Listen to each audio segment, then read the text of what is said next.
Papaya Express.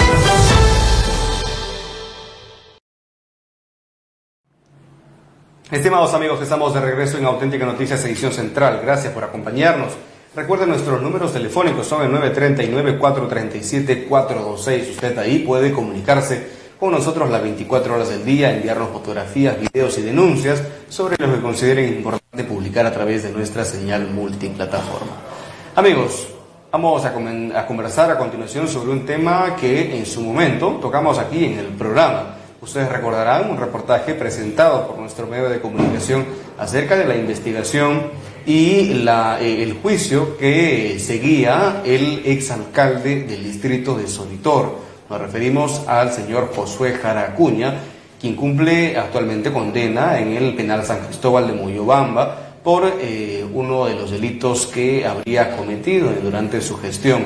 Sin embargo, el exalcalde de Soritor también en simultáneo seguía otro juicio por una obra de agua y alcantarillado en el distrito de Soritor que financió el Ministerio de Viviendas en una oportunidad. Sin embargo, la acusación que realizaba la Fiscalía no ha tenido algún sustento respectivo que pueda comprobar la culpabilidad del alcalde.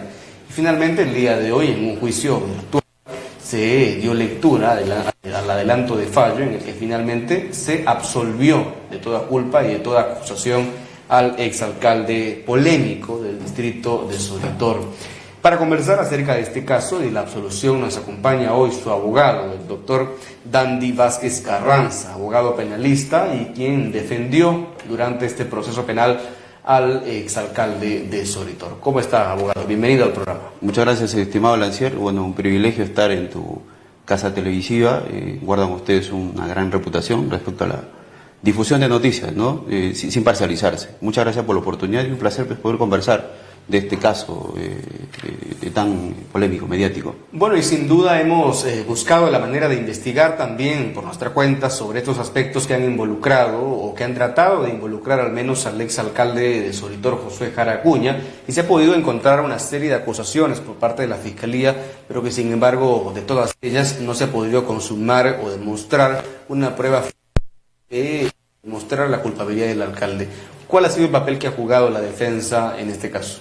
Bueno, mira, a ver, primero hay que ponerse en contexto. La Fiscalía lo que sostenía a lo largo de todo este juicio y bueno, en la última etapa que es juzgamiento, es que mi cliente, exalcalde de Soritor, se había puesto de acuerdo con la empresa ganadora de una obra de saneamiento, específicamente de San Marcos, porque son dos Soritores, otro proceso, para justamente, luego de haberse contemplado no entrega de adelantos en las bases, las que eran las reglas de juego para el proceso de contratación, posterior a la buena pro, para que se le den los adelantos, ¿no? Esa era la tesis acusatoria del Ministerio Público.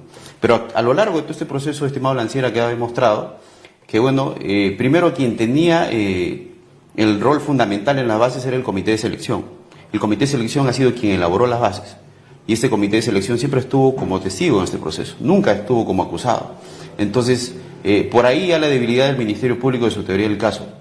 El rol de nosotros ha sido demostrar, primero, que mi cliente ha cumplido su función. ¿Por qué? Porque no se puede tomar, primero, que designar el comité especial, luego que suscribir un contrato sea una conducta amañada, ya que la ley de contrataciones, así como la ley orgánica de municipalidades, establece que son funciones de mi cliente. Era deber de la Fiscalía demostrar que más allá de eso, que para llegar a ese contrato, que para firmar esa adenda, esa aprobación posterior de las bases y modificación contractual, mi cliente efectivamente había tenido un vínculo, un lazo, un acuerdo bajo la mesa con las empresas, tanto estructura como supervisora, y eso nunca se demostró a lo largo del juicio. Y para aclarar, ¿no? Seguramente habrá gente que sigue este proceso. Este proceso era un proceso especial, estimado Lancier. ¿Por qué? No era un proceso común de contratación, porque este proceso venía con un decreto de urgencia, que es el decreto de urgencia 054. Que ponía en un caso particular. En un caso particular. La contratación. Y en virtud de este proceso de ese decreto de urgencia, se había suscrito un convenio, el cual la entidad, quien en ese momento era representada por mi cliente, tenía que cumplir como tal. Y en ese convenio, en el artículo 6 y en el artículo 10, estaban en el primero las obligaciones de las partes, esto era del Ministerio y de la entidad, y en el artículo 10 estaba qué pasaba si no se cumplían las obligaciones. Dentro de las obligaciones estaba que la entidad tenía que entregar los adelantos, situación que no observó el comité especial. Si hay alguien que contravino la normativa vigente era el comité especial, pero la Fiscalía nunca lo vio. Y si hay alguien que sí se apegó a la normativa vigente, que era el decreto de urgencia, el convenio, era mi cliente, porque error de él hubiera sido, tremendo error hubiera sido no suscribir este contrato, no otorgar o no modificar la posición contractual, y luego, según el artículo 10, ¿qué hubiera pasado? Se hubiera regresado. Se quedaba sin obra. Sin obra. ¿Y qué hubiera pasado a lo mejor con mi cliente? Muy aparte del reproche social, a lo mejor estaría enfrentando un proceso penal por omisión de actos funcionales. Eso es lo que hubiera pasado. Pero eso quizá la Fiscalía no lo ha visto. Y quien sí se apartó de la normativa vigente, porque eran quien era elaborar la base, era el comité especial. El comité solo fue convocado como testigo. Entonces, ha quedado demostrado, hoy día justamente ha sido pues, el adelanto de fallo. Mi cliente ha sido absuelto, que ha demostrado que lo único que ha hecho él es cumplir su función.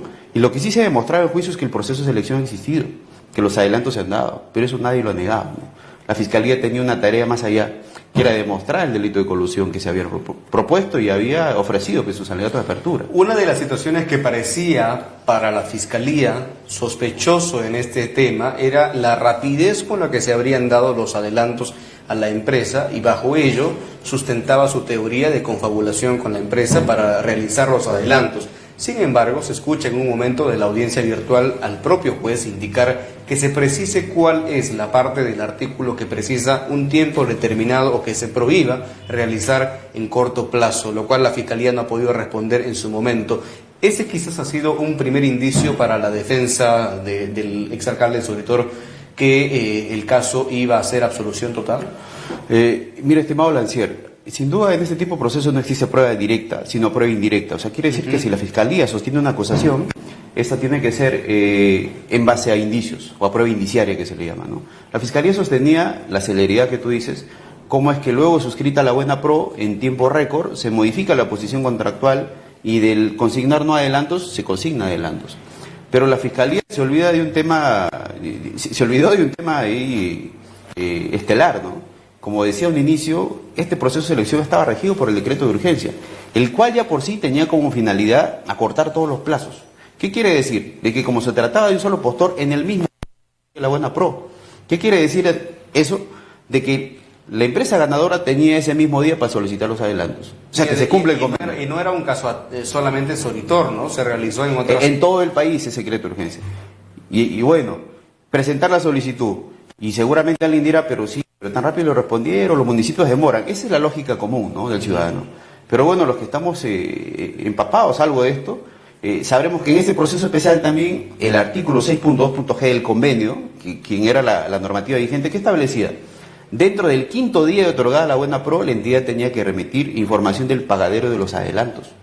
O sea, mira, dentro del quinto día. ¿Qué quiere decir? De que si mi cliente tenía que solicitar una opinión legal, porque así fue, mi cliente a solo capricho no modificó la posición contractual, sino que solicitó opinión legal de un abogado que ya venía trabajando 10 años en la entidad. El señor es experto en contratación, es bien conocido acá en el medio. Entonces, dentro de los 5 días tenía que solicitar la opinión legal, el abogado tenía que responder, mi patrocinado tenía que sacar el acto resolutivo, tenía que firmar la adenda, tenía que solicitar las cartas fianzas a la empresa contratista y supervisora, y de eso tenía que remitir información al convenio, al ministerio. ¿Qué tiempo había, no? El Ministerio Público ha sostenido que debió tomarse 15 días, 20 días, pero lo cierto está que no existe pues, ninguna norma para decirte cuánto tiempo tienes que ajustarte al proceso del momento. Dentro del juicio se ha valorado también incluso un informe del órgano de control que precisa que el proceso administrativo fue regular y que se ajustó a las normativas. Es otra situación, ¿no? El Ministerio Público dice que hay un delito contra la administración pública, en este caso que es colusión, sin tener en cuenta esta situación del Tribunal de la Contraloría. Porque los delitos contra la administración pública tienen como particularidad haber contravenido una norma administrativa. O sea, diferente hubiera sido la situación que la Contraloría hubiera dicho, en este proceso de contratación ha habido un tema irregular y hubiera sancionado administrativamente. Entonces, de ahí pudo haberse desprendido un tema penal. Sin embargo, la Contraloría en la resolución 081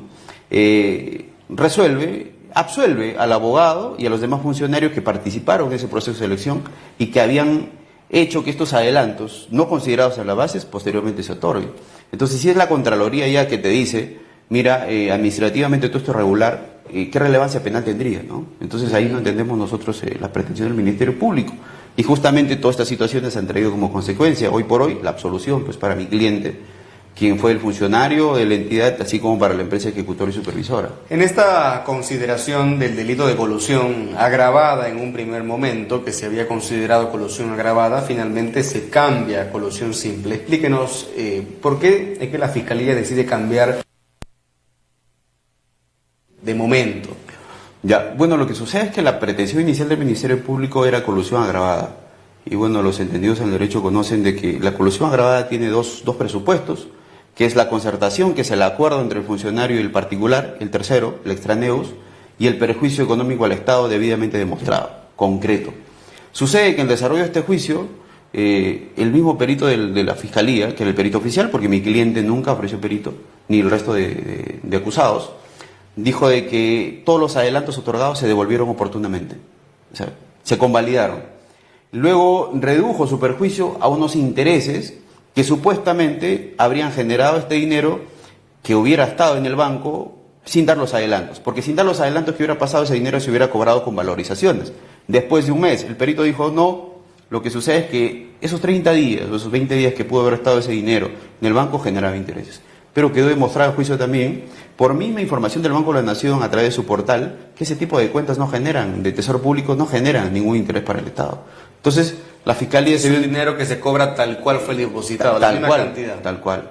Entonces, la Fiscalía estuvo en la posición de variar de colusión agravada, que era esta situación que acabo de explicar, a colusión simple, que simplemente tiene que ver el acuerdo entre el funcionario y los particulares, los terceros, y un perjuicio al Estado, pero potencial. O sea, que la actitud de mi cliente haya podido poner en peligro al Estado. Pero eso también quedó deslindado porque la entidad representada por mi cliente solicitó oportunamente las cartas fianzas. ¿Qué quiere decir? Que si la empresa ejecutora y supervisora cobraba el dinero y se iba, se marchaba, tenían las cartas fianzas, que no es otra cosa más que un dinero depositado en una entidad bancaria, para poder retirarlo y salvaguardar esa situación, ¿no? Entonces, ni perjuicio concreto económico al Estado, ni perjuicio potencial. Se habría protegido a la entidad. Claro, más bien obraron en favor del Estado, antes que perjudicando al Estado, ¿no? Esa es la situación, eso es lo que ha sucedido. Ok, y ahora, ¿qué se viene a partir de este momento para la vida política de Josué Jara Acuña? Se sabe que estaría a próximos 6 meses de salir en libertad del cumplimiento de la primera pena que habría tenido, ¿no? Sí, bueno, él tiene un proceso anterior, el cual nosotros no hemos tenido la oportunidad de ver. Creo que le faltan unos meses ahí, superior a 6 meses. Y bueno, tiene también algunas acciones constitucionales él entabladas, que si no prosperan, pues, tendrá que cumplir su pena. Pero al menos sobre estos procesos que de alguna manera iban a sumar a su pena, porque él tenía un proceso anterior que le pedían 19 años, fue absuelto. Ahora por este proceso le pedían 6 años en la variación, absuelto. Entonces lo único que le quedaría es esperar el resultado de las acciones constitucionales respecto a su primer proceso y o el cumplimiento de la pena, ¿no? Eso es lo que le espera al señor José.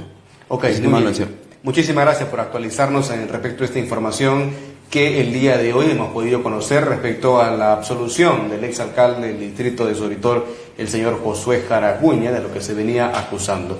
Muchísimas gracias. Estábamos conversando con el abogado Dandy Vázquez Carranza, abogado penalista y quien asumió la defensa del exalcalde de Soritol. Muchísimas gracias. Muchas gracias, estimado Lanciero.